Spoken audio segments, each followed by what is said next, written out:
at the sternoclavicular joint. Starting medially at the SC joint, you can come across the clavicle, feeling for any bony abnormalities. You can move superiorly into the supraclavicular notch, again feeling for swelling or masses in the inferior clavicular notch as well. If you stay in the inferior clavicular notch, eventually you're going to feel a bony prominence. This may be tender with pathology at the shoulder as well. You can continue to move laterally as well, and again, as you get to the shoulder, that first bony prominence is going to be the lesser tubercle of the shoulder. You'll then feel kind of a thick guitar string type mass. That's the long head of the biceps. Farther laterally is the greater tuberosity of the shoulder. If you go superiorly, at the very end of the clavicle, you get where the clavicle articulates with the acromion, and that's the AC joint. You can then walk across the acromion on the bony prominence, and you're on the spine of the scapula. You tuck the elbows in at the side. They're going to push out against you. Go ahead and push out. And you provide resistance there, again looking for weakness or pain. Some people will like to kind of preload them either into a little bit of internal rotation or a little bit of external rotation to try to take deltoid out of the picture so that they're entirely doing infraspinatus in that position. The next one will be teres minor, and so they're going to come up again into that plane of scaption with the elbows at 90 degrees. And again, you can test individually or bilaterally, but you're going to resist external rotation now in this position, so go ahead and push your hand against mine. And relax, again looking for pain or weakness. And then the last one is going to be the belly rotator cuff tear. The next tests I'm going to go over are external lag tests for the shoulder and for the rotator cuff. Now I'm going to position my patient in about 90 degrees of abduction, and I'm going to bring her elbow to about 90 degrees and externally rotate her. I'm going to bring her back into a little bit more external rotation, and then I'm going to let go, and I'm going to see if she's able to maintain that external rotation. And so my patient has a negative external lag test here. If it were a positive test, her arm would end up falling a little bit more into internal rotation because that muscle, that tendon of the rotator cuff complex would not be intact to keep her into that external rotation. So if we're falling into internal rotation, or if that arm is falling down to our side, we're concerned about a tear of the rotator cuff muscles or significant tendinopathy of the rotator cuff. Another version of this would be going into external rotation without going into abduction. So I can passively externally rotate my patient, and typically I will compare to her contralateral side, and I will let go. And I will see if my patient is able to maintain that external rotation, or if it's a positive test, is she going to fall into a little bit of internal rotation. Now you can compare this to the contralateral side as well, but for demonstration purposes, I'm just using her one side. Test. I'm going to have my patient go into full forward flexion right here, stop at about 90 degrees with an open palm. I'm going to apply a downward force here, and my patient is going to resist me. What I'm looking for here is pain, and in particular pain right along the area of that biceps tendon in its bicipital groove. So go ahead and relax. Next test we're going to go over is Yergason's test. Now I'm going to show you one way to do this with a variation on it. Yergason's test is a test where the examiner is going to resist the patient while the patient is trying to supinate. So we're going to demonstrate. I'm going to have my patient at 90 degrees at her elbow, and I'm going to pretend like I'm shaking her hand right here. I'm going to have her supinate almost as if she's doing a biceps curl, and I'm going to resist her. So go ahead and try to supinate. Good. And I'm resisting her at this point. What you're looking for is you're looking for pain right along that biceps tendon. Now there's a variant to this where I'm going to have my patient resist me, so she's going to try to supinate again. And I'm going to externally rotate her while I'm doing this. What I'm feeling for is not only whether or not the patient has pain at the long head of the biceps, but I'm also looking to see if she's having any subluxation of that tendon outside of that bicipital groove. That can also cause a patient a lot of pain in this anterior. This one is done with bringing up the arm to about 90 degrees of flexion. You can bend the elbow, and then you're essentially just going to internally rotate in this position. You'll see some modifications where they'll kind of really crank on the arm or start to bring it across. But if you get into this position and really internally rotate them, you're going to be looking for pain kind of generally across the anterior shoulder. And this is, again, a special test for subacromial impingement. Our other subacromial impingement test is Neer's test, and this where you internally rotate at the shoulder and bring them up into frontal flexion, looking again for that general anterior shoulder pain as you get towards the end ranges of frontal flexion. Our last test is for AC joint pathology towards the superior aspect of the shoulder. You're going to bring them into frontal flexion to about 90 degrees, and then just adduct horizontally across the body. This is also somewhat called the scarf test, as the arm is making a scarf across the neck. It's important to note where their pain is in this position, because this can also be positive in cases of rotator cuff tendinopathy or subacromial impingement. So you want to note if their pain is occurring right at the AC joint, or if they're getting that anterior lateral or posterior lateral pain with some of the other conditions. Follow this up with Job's relocation test. So what I'd like to do for this is I like to have my patient laying down supine with their shoulder nearly off the side of the table. I like this position because her scapula is nice and stabilized against the back part of the table. I get my patient into about 90 degrees abduction. I get her elbow into about 90 degrees of flexion, and I maximally externally rotate her, and I apply a little bit of pressure here. Now, what I'm looking for isn't exactly pain, although this could be a little bit uncomfortable for patients. What I'm looking for is for the patient to be apprehensive about this position. So patients who have ever had any shoulder dislocation or have had a shoulder subluxation incident in the past might feel quite apprehensive with this. If that is the case, what I'd like to do is I'd like to follow up that exam with Job's relocation test, where I apply my hand around that anterior capsule of the shoulder, reinforcing it so that when I bring them into external rotation, they don't have that same sensation of apprehension. So next we're going to go over O'Brien's test. O'Brien's test is classically supposed to test the labrum of the shoulder. However, a lot of times it's very tough to test just one part of the shoulder with a single test. It's better to use this test in combination with other tests to figure out the etiology of your patient's pain. So to run through O'Brien's test, I'm going to ask my patient to go ahead and get herself into forward flexion to 90 degrees. I'm going to have her line up her thumb with her nose, and I'm going to have her resist me as I apply a downward force. Excellent. That's part one of O'Brien's test. The second part is I'm going to have my patient rotate so that her thumb is pointing downward and with her hand still in line with her nose. And I'm going to again apply a downward force, and I'm going to have her resist me. Good. Go ahead and relax. A positive that occurs on the toes of an individual's foot, known as a corn. There's two types of corns. There is a soft corn, which occurs in between the toes, which is 100% of the time caused by footwear that squeezes the toes. And what ends up happening is, if you look at the shape of the toe bones, they're hourglass shaped. They're narrow in the middle and wide at the joint surface. So a corn is caused by one of the wide joint portions of one toe rubbing up against the wide joint portion of another toe. So that's typically known as a haloma molly or a soft corn. Very common location in between the fourth and fifth toes, because most people's shoes do that. Hard corn locations popular on the end outside part of the toe. Again, shoes squeezing it. They can become very painful. Traditional conventional therapy is to trim them off with scalpels and have the patient come back as often as they develop. Worse yet is to not educate the patient about the footwear, make an incision on the top of their foot, and take out bone or smooth bone. That's the traditional approach. Natural preventive conservative approach is to encourage the individual to not allow anything to cause the toes to rub against themselves, as is the case of a soft corn, and not to allow the shoe to rub on the outside part of the toe, known as a hard corn. Another very popular location for callus or corn tissue is on the inside of the big toe joint, because the abductor hallucis muscle is trying to pull the toe out, while simultaneously the shoe, the tapering toe box of the shoe, is trying to push the toe in. So corns can be cured almost 100% of the time by understanding that the toes are not meant to contact each other. They're meant to have appropriate spaces in between them.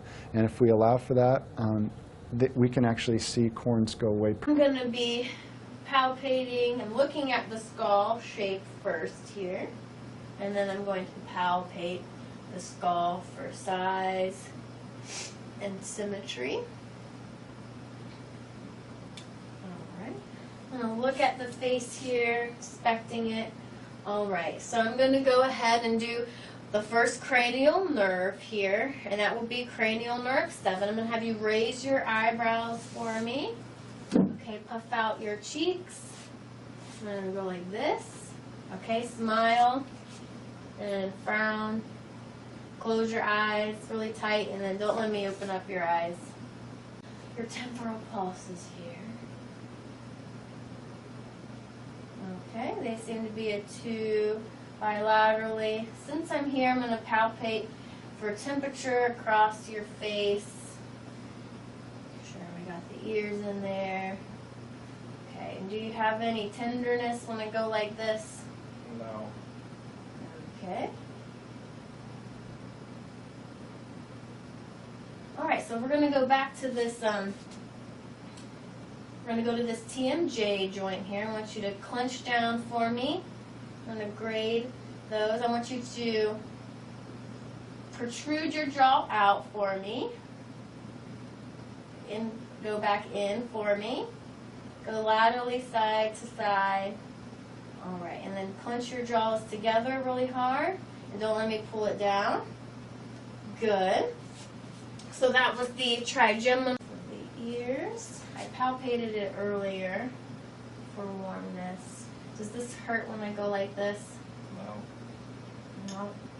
He's and doing temperature here at the same time. I'm going to go underneath a little bit. And just do all the temperature for the whole upper extremities. So we got all that taken care of.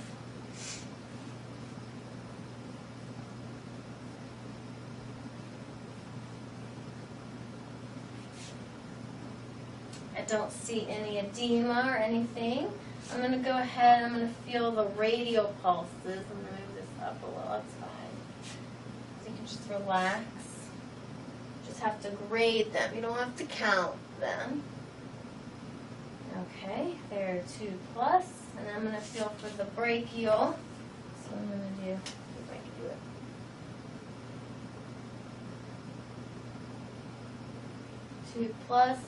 On both sides. I'm going to feel the epitrochlear lymph nodes. Alright. And then I'm going to test for skin turgor. I'm going to do that on his hand on both sides. You could also do that up at the clavicle if you wanted to. The nails here. I'm doing cap refill at least on 1 digit per hand. You want to make sure you're looking at the profile of the nail. Move your vein, making sure you're noting that there's no clubbing. So we looked at the nail, we did the cap refill. So now we're going to do, you can kind of see me here. So let me inspect this hip. Alright, palpating. Alright, I want you to flex your hip up and extend it back down. Alright, that's good. You can put it back up here. And we're going to do the same thing, external rotation out, internal rotation in. Okay, good. And then flat, and then abduction, adduction over. Good. You can get, if you want to, center yourself back on the bed. यहाँ यूं करके रख लें, किसी जगह इस वक्त कोई आपको तकलीफ तो नहीं है? ठीक।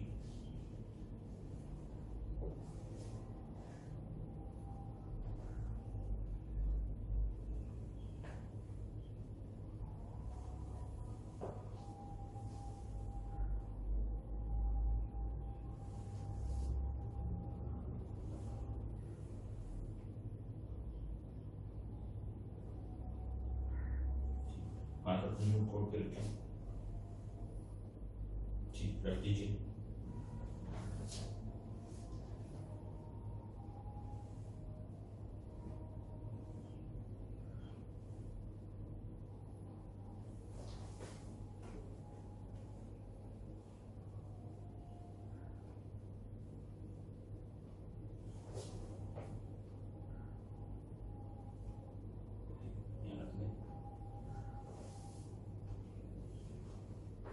दोनों हाथ खुद से ऊपर उठाएं, रख दें।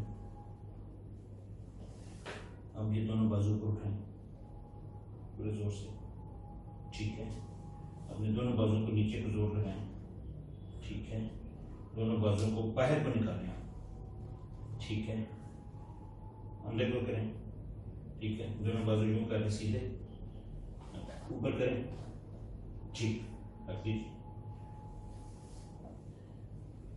अपनी तरफ जोर लगाएं, जोर से। ठीक है, इसके साथ भी अपनी तरफ जोर लगाएं। ठीक है, बाहर को पुश करें। ठीक, मेरा उंगली दबाएं, इस हाथ से भी जोर से। ठीक है, अपने हाथ को यूं इकट्ठा कर लें, उंगलियां बाहर को खोलें, इस हाथ की उंगलियां बाहर को खोलें।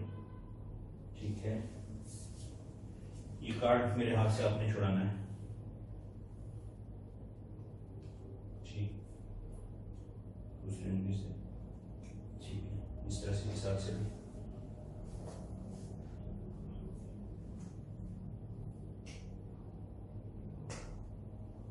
ठीक, अपने अंगूठे को यूं कीजिए,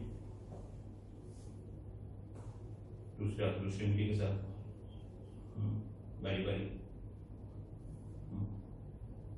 इस हाथ से।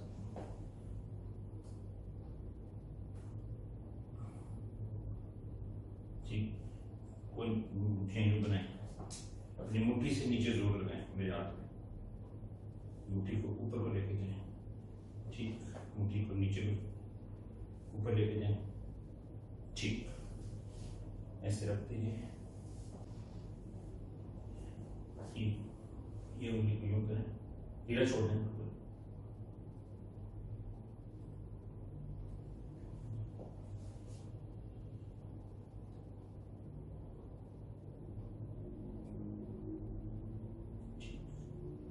दीजिए।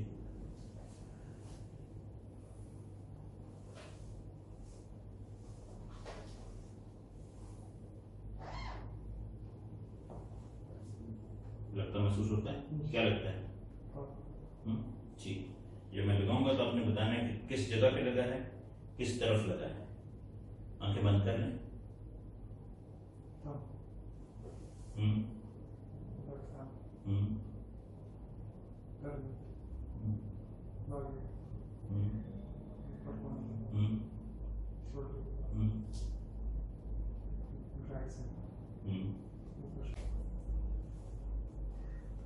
क्या लगता है? चुभन हो रही है। हाँ, ठीक है, अब आपने आंखें बंद कर लेनी और बताना है कि किस जगह पे लगा है या चुभा है।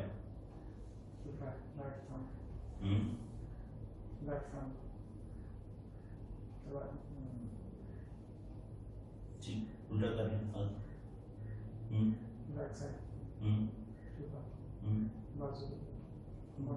ऐसे कर लें।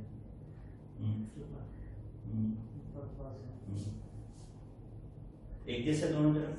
तो फर्क है? अब Right, Mr. Henry, I'd like to have a little look at your knee now to see what's causing your pain. And in order to have a really good look at the knee, it's best if we can take your trousers right off. Would that be okay? Yes, that's okay. Okay, do you want to go over to the couch? Okay, Okay, Mr. Henry, are you comfortable there? I am. Good. The first thing I'm going to do is have a little look at the muscles in your legs, okay? If I can get you to tense the muscles in your thighs on both sides. That's great, and relax. The next thing we're going to do is have a look for any swelling in the knee. Okay. That's fine, no evidence of any swelling. Then we're going to check and see if anything within the joint is tender for you. So if you could bend up your knee just slightly for me, and I'd like you to let me know if any of this is uncomfortable for you.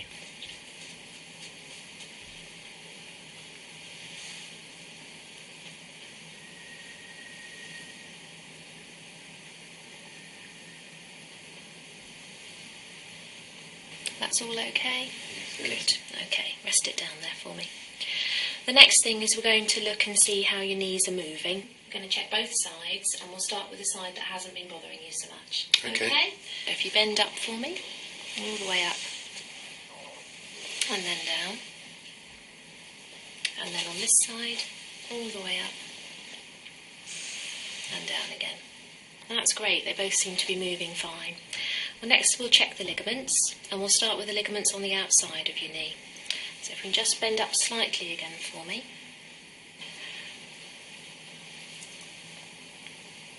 Okay, and then bend it a little more, and we're going to check the ligaments that cross over inside the joint.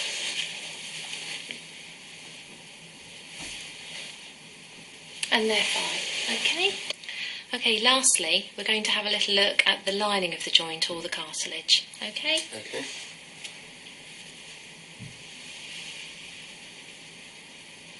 And bend up again for me. Good, that seems fine. Okay, that's all done. Looking at your knee, I can't see any evidence of any major problem going on within the joint. There's no swelling or tenderness, your knee's moving really nicely, and all the ligaments and cartilages are okay. What I think's going on here is something called anterior knee pain, which is very common in young fit people who go running like you, okay? What I think we should do is get you to pop your trousers back on, and then maybe we should have a chat and see how we can help you. Is that Okay. all right? Yeah, thank you. Good.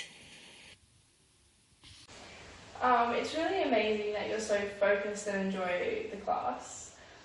This seems like it really helped your grades for this certain topic. Yeah, I suppose so. It seems like you're really motivated in this class and don't want to fail. Oh, definitely not. I'm actually thinking of going into the science field when I leave, so I feel the need to do well and